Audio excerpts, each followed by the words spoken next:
is in order to have the best people in the world doing a great job at every part of government, you have to figure out. I mean, his first email of like, "What have you done this week?" If we just steel man everything he's been doing, which is like, let's find the productive people that show up to work, that love what they're doing, that are actually sort of amazing at what they're doing. I mean, how would you solve that problem? From his experience in business, it's painful but effective to just fire almost everybody and then rebuild from there and continue. In this clip, Lex Fridman is going to dismantle these two woke people, Ezra Klein and Derek Thompson. Well, you would say woke, more like Democrats, though. You know, either way, they had some misgivings apparently of what Elon Musk was doing in the government. Lex Fridman is going to explain what it takes to build a strong government. Now, sadly, I wish a lot of stuff would have worked out. It seems like, well, Doge apparently was a success and it got rid of a lot of excess spending, I'm told. So, you know, Lex Fridman was explaining things correctly. But in this clip, Lex Fridman is going to dominate the conversation and just kind of rebuttal back on some of the things that they are saying. And I do think it is pretty interesting. So let's get right into it. Continuously do that, and the result, as long as everybody's aligned in a mission, is you simplifying over and over the system so it's more and more and more effective. Now, like, how else would you approach? We could start now criticizing. How would you make government more efficient if not by the way that they're doing it? Yeah, can I steal man to the other side now? Sure. Okay. You wouldn't do this. You wouldn't do this. Yeah. So let me say a couple things. One is that efficiency only makes sense when yoked to a goal. So if Elon Musk came in and did this at Tesla, Musk had a goal for Tesla. It was to build the electric vehicle of the future. SpaceX, he had a goal for SpaceX. We know what the goal for SpaceX is. In some long-term way, go to Mars, but in some short-term way, you know, cheaper orbital travel, you know, cheaper orbital shipping, reusable rockets, etc. We know what the goal for Solar City was. In a way, and I do think sort of the purchase of Twitter is late Elon, which becomes a much more political set of goals, but nevertheless, in a way, at least there's an expressed idea at Twitter, right, which is the return of free expression. I think it's really important, if you are steel manning or any kind of manning, is really asking and like listening to what people are saying their goal is, because efficiency does not exist in a vacuum, right? A state that is efficient at building dirty energy and a state that is efficient at burning clean energy, they can be opposite versions of each other, right? You have to be optimizing towards something. You're an AI guy. You have to optimize towards something.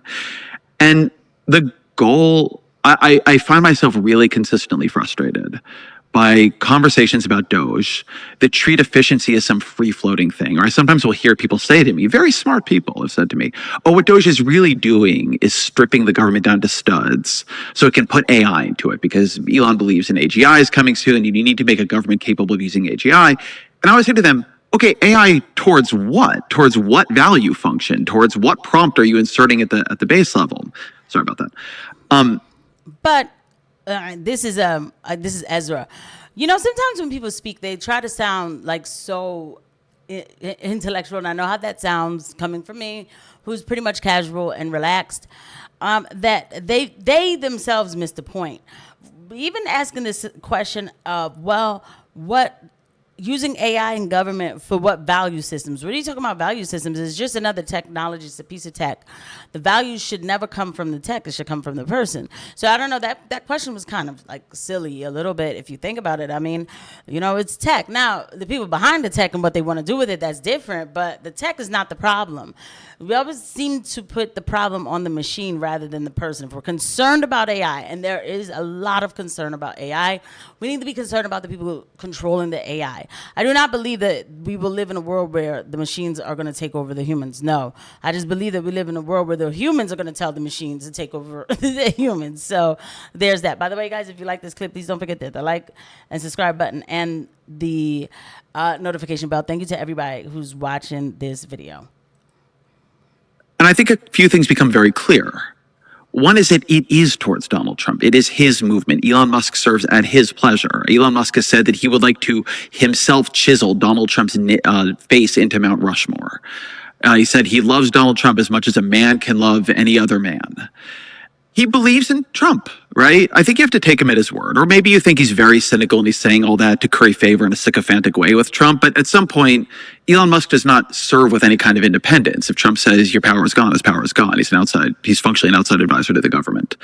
So then you really do, I think, have to listen to what Donald Trump has said, what Russ Vought has said. And they believe that Trump represents something fundamental. His movement represents something fundamental that has been suppressed in American life. Okay. I think if you were doing something, the best cases I've seen for Elon are a zero-based budgeting case. You're trying to break everything down to studs, and then it needs to re-justify itself. He did this at Twitter. The engineers had to come in and justify to his people what they were actually doing. But that wasn't how those emails worked. We all know this, right? He doesn't have a staff capable of seriously working through and then following up on emails from 2-some million government employees about what they did that week, and then really checking, well, did they do it well? Like, was the thing accomplished, right? Like, that's not how you do that. Like, what, he's got 50 people at Doge? Nothing.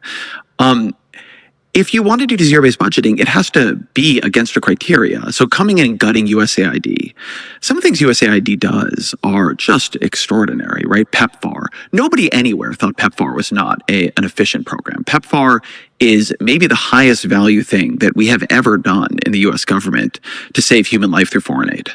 I mean, just bluntly, it's a George W. Bush program. It saved a generation of people from dying of HIV/AIDS. They just turned it off, and they didn't have somebody come in and justify the PEPFAR funding. They just turned it off, as they turned all these different things off, and have never given people a serious effort to come back in and say, this is what we do. They just fire. But the thing about hindsight that's good is that, you know, I mean, to be honest, those cuts that they did, I don't see where they're necessarily affecting the everyday life of somebody. So, you know, the only thing I am concerned, I will say, about Elon going in with the government with Doge was he was the back door for Palantir to get in. But at the end of the day, Palantir was going to get in however it was going to get in anyway, you know. So it just is what it is. But in hindsight, these complaints make no sense. I mean, really, they don't. Half of the people at DOE. DOE is, if you look at it, DOE has the lowest staffing level of any agency, but the fourth highest appropriation, and it administers the more than $1 trillion higher ed. It is, in overhead terms, one of the leanest of all the agencies, alongside Social Security Agency. They didn't tell those people like what they wanted out of a DOE of half the size. They didn't let those people come in and argue for their jobs. They're just cutting things, and they're not explaining at any point, at any level, what they want to do with them. And then I will also say what they're doing is probably illegal, right? Just this week or last week, a judge said that about 26,000 people need to be rehired by the federal government because their firings were illegal. And now that's going to go up to the Supreme Court, and we'll see what John Roberts and Amy Coney Barrett say, right? That game is not done yet. But they have Congress. I am a person who believes we needed civil service reform. Too hard to hire, too hard to fire, too hard to manage. And they could have gone to Congress. And frankly, at the beginning, Ro Khanna and a bunch of Democrats said they wanted to work with Doge. Democrats were defeated. If you had wanted to build some amount of like political, you know, bipartisanship, it was there to do, right? Like the Democrats voted for the Laken Riley bill, the hardcore immigration bill. They were ready to deal. But they didn't want to do that because it is fundamentally for them about political control. And this is my stalemate case for the action. This is a case I believe. What Elon did at Twitter was not make Twitter more efficient. It's not like a better product now. It's a different product. But what he did was he made it controllable. What he did at Twitter was he went into something that where he thought the people disagreed with him. And he broke it until he had actual operational control of the thing. And they would do what he wanted them to do. And then he could move it in his direction. What they're doing in the federal government, and this is what Chris Rufo wanted to do, it's what Russ Vought wanted to do, is make the thing controllable. And what they want to do with that control, I don't even think they fully know. But their view is that the federal government is like it is the capital city that they have conquered. And now they need to turn it into something that they can actually use. I mean, this guy is just really talking like a lot of stuff that really, like, Ezra, my gosh, really, I mean, like, dude, again, in hindsight, it didn't turn into all that, right? Because Elon's done at Doge, and then we've moved on to other things. So, what is like? Whew. And in order to do that, I mean, Rasvada said you need to traumatize the civil servants, right? That was his word, traumatize the civil servants. When, Elon Musk talked about USAID, said it's all worms, no apple. We're going to feed it to the wood chipper. This isn't the language of, let's see who's really doing a good job here and who's not. This is a language of conquering. This is the language of destruction. And they have not articulated new, better goals for it. And nor are they starting with the parts of the government where I think you would start with. Like, what do they want the education department to do? Like, I'm a professional political journalist. I talk to people in the Trump administration. I can't tell you what they want out of it, aside from the fact that they don't like it. Okay. So they should have, look, the states need to be worried about the schools anyway. Okay.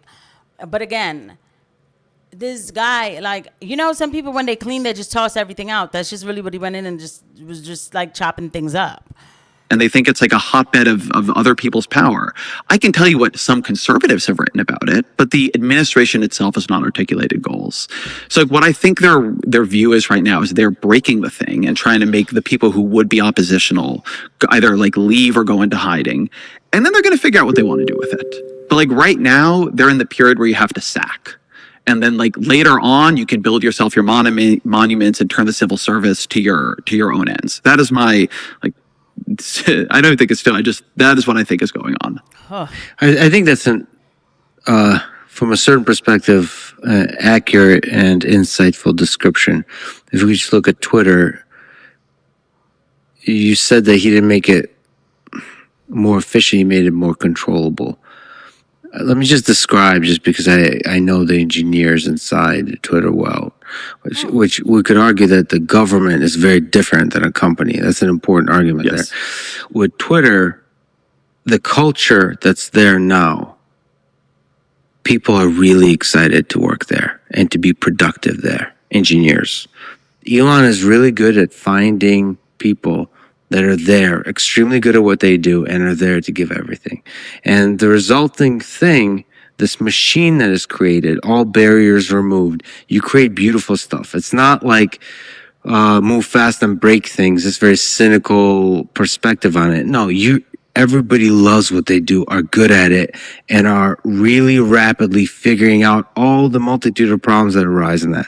And so it just creates it's a different culture, a culture of productivity. And it's not like some negative boys club, or there's all kinds of negative perspectives you can take on those things. No, it's a positive culture of productivity. Controllable side, also really important to understand.